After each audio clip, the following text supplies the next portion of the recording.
আমি university topper, আমি Rabindra Bharati university থেকে মাস্টার্স কমপ্লিট করেছি। আমি স্নাতক স্যার, আমি ইউনিভার্সিটি টপার, আমি ফার্স্ট ক্লাস ফার্স্ট, আমি গভর্নরের কাছ থেকে গোল্ড মেডেল নিয়েছি।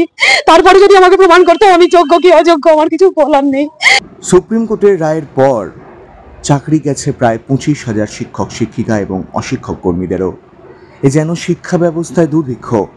হাহাকার 2016 সালের যোগ্য শিক্ষক শিক্ষিকাদের। দীর্ঘ 7 বছর ধরে যে যোগ্য শিক্ষক শিক্ষিকারা পাঠদান করলেন, এতদিন সরকারের বিভিন্ন মাধ্যমিক এবং উচ্চ মাধ্যমিক বিদ্যালয়গুলিতে, গতকালের পর তা যেন আজ বেদনার ইতিহাস হয়ে গেল। ছাত্র সংখ্যা নিরিখে পশ্চিমবঙ্গের সর্ববৃহৎ স্কুল মুর্শিদাবাদ জেলার ছাপঘাটি ক্ষুদিরাম দাস বিদ্যালয়। 9,514 জন ছাত্রছাত্রীর মধ্যে বৃহস্পতিবার দেশের সর্বোচ্চ ন্যায়ালয়ের রায়ে এই বিদ্যালয় থেকে চাকরি গেছে 25 জনের। তার মধ্যে 24 জন স্থায়ী শিক্ষক শিক্ষিকা এবং একজন অশিক্ষক কর্মী।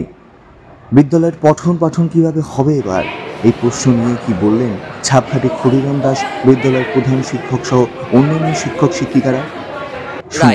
সেই রায়ের পর প্রায় 26,000 জনের চাকরি বাতিল গেল। আপনি একজন স্কুলের প্রধান শিক্ষক, আপনার স্কুল ছাত্র সংখ্যার নিরিখে সর্ববৃহৎ পশ্চিমবঙ্গে। এই রায় ঘোষণার পর প্রাথমিকভাবে আপনার মতামত কি হবে? গতকালকের রায়ে আমাদের যে 24 জন শিক্ষক শিক্ষিকা এবং একজন শিক্ষাকর্মী, অর্থাৎ মোট 25 জন, যে আজ থেকে তারা স্কুলে আসছে না, স্কুল ছাড়া তারা, এটা আমাদের কাছে প্রচণ্ড দুঃখদায়ক এবং বেদনাদায়ক। কারণ দীর্ঘ 6 থেকে 7 বছর তাদের সাথে আমরা একসাথে লড়াই করে বিদ্যালয়ের কাছে নির্দিষ্ট জায়গায় পৌঁছাতে পেরেছি। তাদের সহযোগিতার মাধ্যমে স্কুলের বিভিন্ন কর্মকাণ্ড আমরা বিদ্যালয়ের প্ল্যাটিনাম জয়ন্তী উদযাপন করতে পেরেছি। স্কুলকে খেলার মঞ্চে, স্কুলকে বিভিন্ন রকম প্রতিযোগিতার মঞ্চে একটা জায়গাতে নিয়ে যেতে পেরেছি।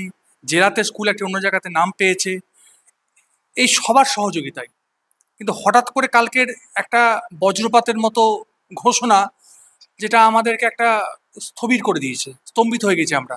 এখন আমরা জানি না আমরা কি করব। আমরা আপনার স্কুলে কতটা প্রভাব ফেলবে এই ছাত্রছাত্রীদের পড়ানোর জায়গা থেকে? কতজন শিক্ষক শিক্ষিকা ছিলেন? এই পড়াশোনার ক্ষেত্রে কতটা এফেক্ট পড়বে বলে আপনার মনে হচ্ছে? একদম ঠিকই বলেছেন। আমরা আমাদের বিদ্যালয় ছাপঘাটি ক্ষুদিরাম দাস বিদ্যালয় ছাত্রছাত্রীর সংখ্যার নিরিখে সম্ভবত সর্ববৃহত্তম। আমার বর্তমানে মোট ছাত্রছাত্রীর সংখ্যা 9,514 জন, এবং গতকাল পর্যন্ত আমার মোট শিক্ষক শিক্ষিকা তথা শিক্ষাকর্মী ছিলেন মোট 77 জন।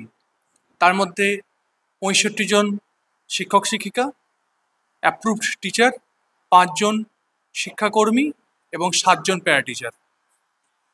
গতকালের রায়ে 24 জন শিক্ষক শিক্ষিকা এবং একজন শিক্ষাকর্মী ক্লার্ক, তারা কিন্তু আদালতের সুপ্রিম কোর্টের রায়ে তারা হয়তো অপসারিত। আমরা এখনো হয়তো বলছি, কারণ আমরা এখনো মধ্যে আশা রাখি তারা আবার আমাদের বিদ্যালয়ে ফিরে আসবেন এবং বিদ্যালয়কে আবার পুনরায় নতুন জায়গাতে পৌঁছে দেবেন। আর তাদের অনুপস্থিতি আমাদের কাছে একটা বিরাট ধাক্কা। বর্তমানে ক্লাস চালানো যেমন একটি অসুবিধার জায়গা, একই রকমভাবে আগামী সোমবার থেকে আমাদের ফার্স্ট সামেটিভ পরীক্ষা শুরু হচ্ছে। এই ফার্স্ট সামেটিভের পরীক্ষা চালানো এই নির্দিষ্ট সংখ্যক শিক্ষিকা বা শিক্ষক দ্বারা একটু অসুবিধাজনক। আমরা এই সপ্তাহেই, হয়তো আজকে অথবা আগামীকাল, একটি জরুরি ভিত্তিতে পরিচালনা সমিতি মিটিং ডাকার কথা ভেবেছি, এবং সেখানে মিটিংয়েই আমরা সিদ্ধান্ত নেব, এবং একই সঙ্গে আমরা একাডেমিক কাউন্সিলের সঙ্গেও সিদ্ধান্ত নেব আলোচনা করে যে কী করা যায়, এবং সর্বোপরি দেখব ছাত্রছাত্রীদের যেন কোনোভাবে তারা অসুবিধে না পড়ে। এটা আমাদের কাছে প্রথম প্রায়োরিটি। যোগ্য এবং অযোগ্য কোনোভাবেই ডিভাইড করা গেল না, সেখানে সরকারের দায় কেউ কেউ বলছেন। এই পুরো বিষয়টা আপনি কিভাবে দেখছেন? এই সিস্টেমটা নিয়ে কি বলবেন? দেখুন, আমি এখনো পর্যন্ত মনে করি আমার বিদ্যালয়ে যতজন ছিলেন তার প্রত্যেকে যোগ্য শিক্ষক বা যোগ্য শিক্ষিকা। কিন্তু এখানে তো ঠক বাজতে গাঁওজার করার মতো ব্যাপার হয়ে গেছে, এবং আমরা সরকারের কাছে এই আবেদন এবং মহামান্য আদালতের কাছে আমরা কিছুটা তো আশা রাখি যে হয়তো তারা যে ফাঁদে পড়ে গেছেন বা যেখানে পড়ে গেছেন সেখান থেকে তারা নিশ্চয়ই তারা ফিরে আসতে পারবেন, এবং ফিরে এসে এবং আশা করব সরকারও কোনো সদিচ্ছা দেখাবে, সর্বতরফে সদিচ্ছা দেখানোর মাধ্যমে তারা যাতে তাদের স্বাভাবিক জীবনে ফিরে আসতে পারে। কারণ শুধুমাত্র তাদের কাছে শুধু চাকরি যাওয়াটা থেকেও তাদের সম্মানহানিটা একটা অনেক বড় ব্যাপার। আমরা চিন্তা একটাই করি, সমস্ত ভাই বোন যারা আমাদের এই কর্মচ্যুত হয়েছে তারা যেন এই মুহূর্তে সবাই যেন নিজ স্নায়ু ঠিক ধীরে ধরে রাখে, কোনো রকমভাবে যেন কোনো ভুল সিদ্ধান্ত যেন তারা না নেয়। আমার বিদ্যালয়ের সমস্ত শিক্ষক শিক্ষকের তরফে বা পাশে আমি এবং আমার বাদবাকি সমস্ত শিক্ষক শিক্ষিকা তার সহকর্মী সর্বদা সঙ্গে আছি। তাদের যে কোনো রকম অসুবিধা আমরা তাদের সঙ্গে সর্বদা থাকবো আগামী দিনেও।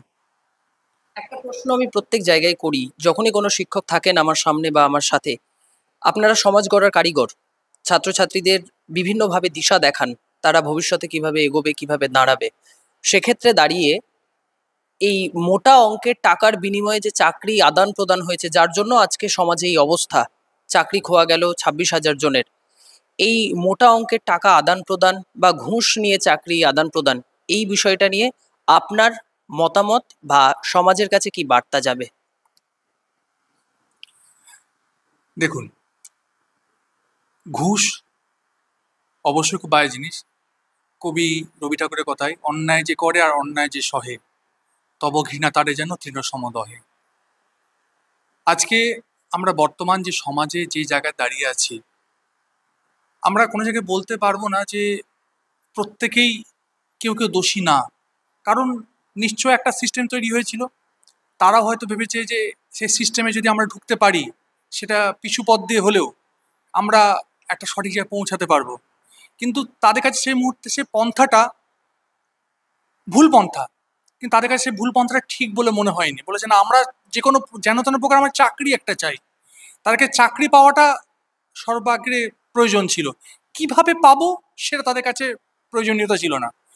সুতরাং অবশ্যই যেটা হয়েছে এবং যে কয়েকজনের জন্য হয়েছে, তাদের জন্য বাদ বাকি প্রত্যেকে কেন দোষারোপিত হবে, প্রত্যেকে কেন দোষী হবে।